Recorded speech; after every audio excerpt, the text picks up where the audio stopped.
Bonjour, alors je suis Michel Hazanavicius, le réalisateur d'OSS 117 et je vous souhaite la bienvenue sur clap.ch.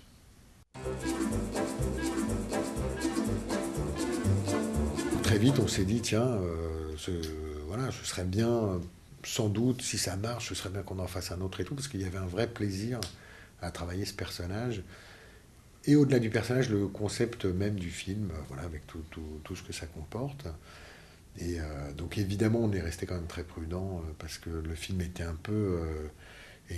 n'était pas évident que ce serait un succès public parce que c'est un humour un peu particulier, parce que beaucoup de gens nous taxaient d'élitisme, de vouloir faire un truc un peu trop sophistiqué, que c'était pas un film populaire et tout ça.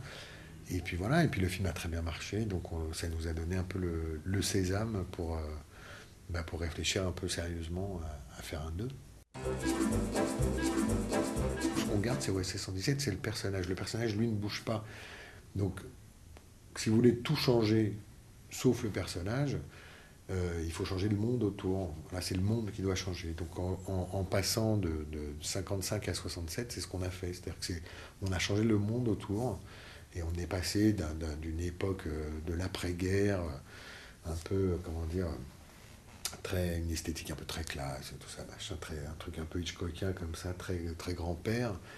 On est passé à la fin des années 60, qui est plus voilà, la génération d'après, avec une esthétique beaucoup plus pop, quelque chose de beaucoup plus libéré, puis surtout des gens, des jeunes notamment, des femmes, voilà, des gens qui sont émancipés. Donc ce personnage qui n'a pas évolué, si vous voulez, son rapport au monde a changé, les gens ont changé autour de lui. Donc du coup, c'est d'une part en termes de visuellement, en termes de réalisation, ça permet de faire un film qui est très différent, qui fonctionne un peu sur d'autres ressorts, un autre genre de film, etc.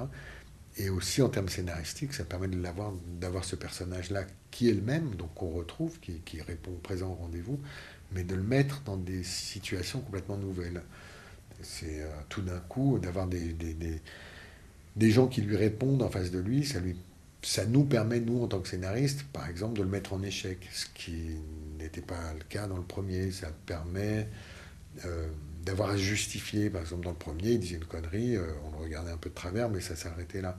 Là, on lui répond, donc il faut qu'il se justifie. Donc évidemment, en justifiant, il va aller de plus en plus loin dans sa connerie, vu que de toute façon, c'est injustifiable, les trucs qu'il peut dire. Voilà, ça va lui permettre aussi à des moments de se rendre compte qu'il a dit une connerie, donc tout d'un coup de le plonger dans une espèce d'introspection, ce qui là encore est complètement nouveau pour lui. Donc voilà, donc assez rapidement, cette idée de sauter dans le temps comme ça de 12 ans, ça nous a semblé être un peu la bonne option pour ramener ce qu'on avait envie de ramener et faire un film complètement nouveau. Si je devais résumer le film en un mot, qui serait pas le mot Jean Dujardin, ce serait le mot cliché. C'est-à-dire que c'est vraiment un film sur les clichés. On a un personnage qui ne réfléchit que en termes de clichés, c'est-à-dire que il rencontre des femmes, il n'a que des clichés sur les femmes, les juifs, il n'a que des clichés sur les juifs, les jeunes, il n'a que tout le temps, il ne réfléchit que comme ça. Le scénario avance de cliché en cliché et la réalisation fonctionne de cliché en cliché. Donc ça ne parle que de ça tout le temps et ça n'avance que comme ça dans le fond et dans la forme. C'est le cliché qui décide de tout. Donc effectivement, tous les codes du film d'espionnage, on les a.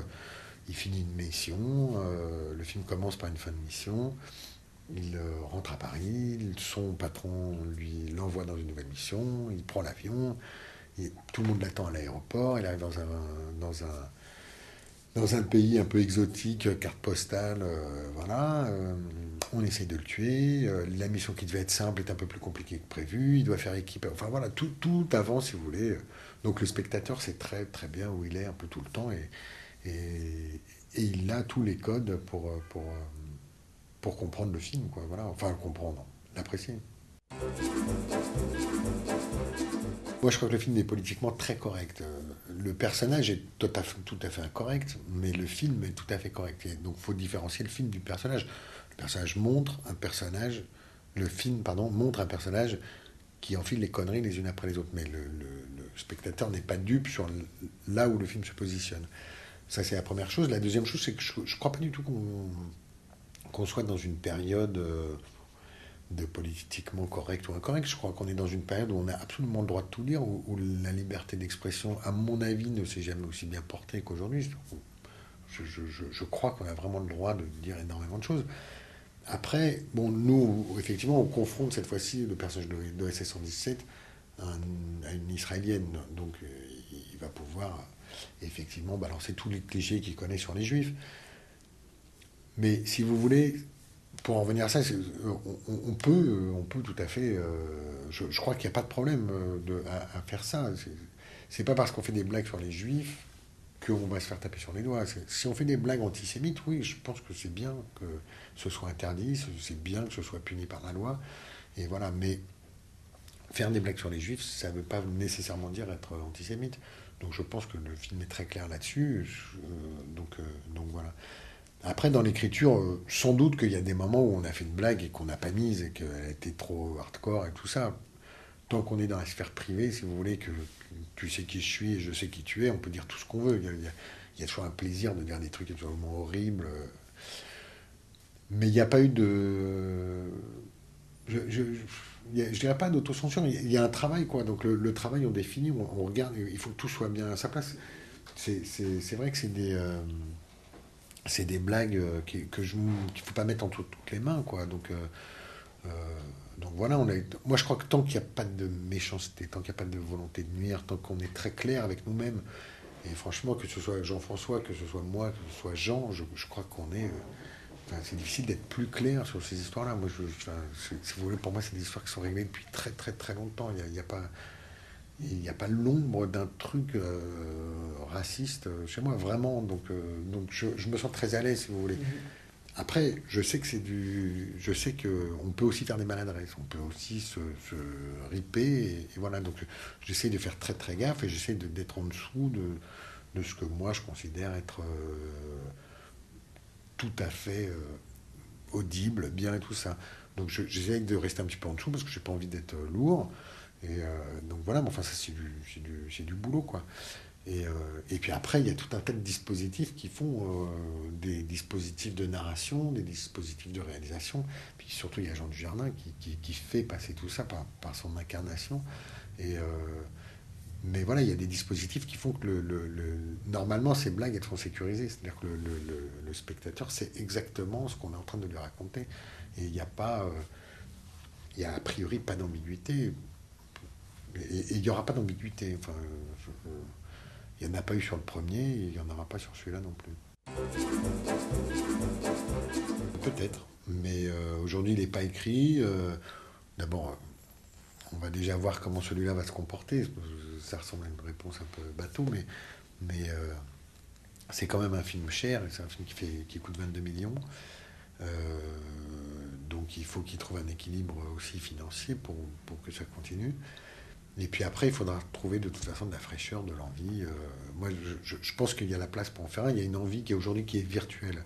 Mais concrètement, là, moi, j'ai pas du tout envie de m'attaquer à ça. J'ai envie d'aller voir autre chose. Et voilà. Mais je ferme évidemment pas la porte parce que je pense qu'il y a encore la place pour un. Mais par contre, en ce qui me concerne, il n'y aura pas de franchise. J'en ferai pas 12. Si j'en fais encore un, voilà, c'est fini. Bonjour, c'est Jean Dujardin sur clap.ch.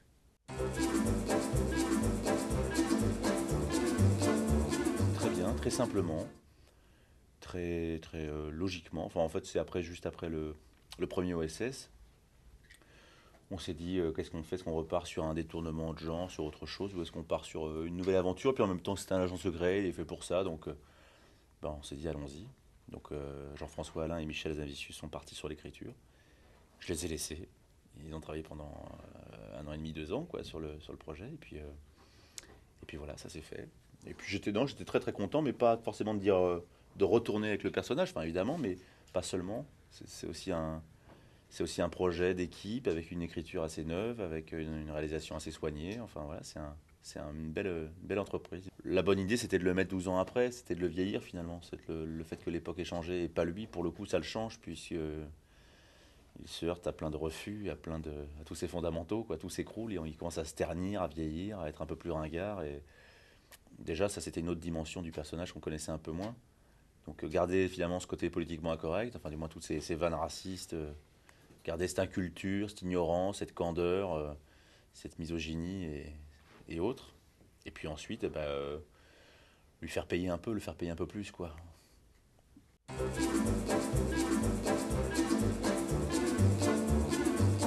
Bizarrement, je sais, c'est très très étrange. Il est attachant parce que j'ai l'impression qu'il est pas, il n'y a pas vraiment de haine chez lui. C'est pas une haine raciste. Enfin, c'est pas quelque chose de haineux. C'est pas quelque chose d'agressif. C'est juste l'ignorance, quoi.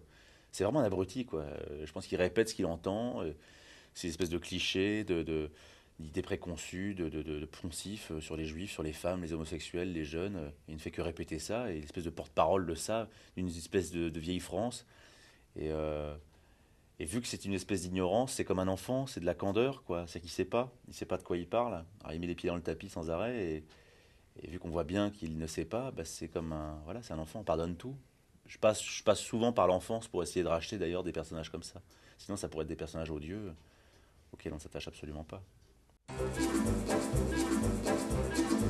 Si c'est la même équipe, puis surtout s'il y a une idée, si c'est pour faire un coup, si c'est juste pour faire un troisième, pour surfer éventuellement sur un. Mais c'est un peu présomptueux de dire ça, parce que là, on ne sait pas comment ça va se passer, je ne sais pas si les gens décident d'y aller, si ça répond à une attente. Maintenant, s'il y a de la place, oui, pourquoi pas, ouais. Mais pas pour une franchise, pour un troisième et un dernier, pour le coup, parce que je pense il y a une volonté déjà dans celui-ci, mais il y a une volonté de casser le jouet, quoi, véritablement, vraiment d'abîmer vraiment l'image du héros, quoi.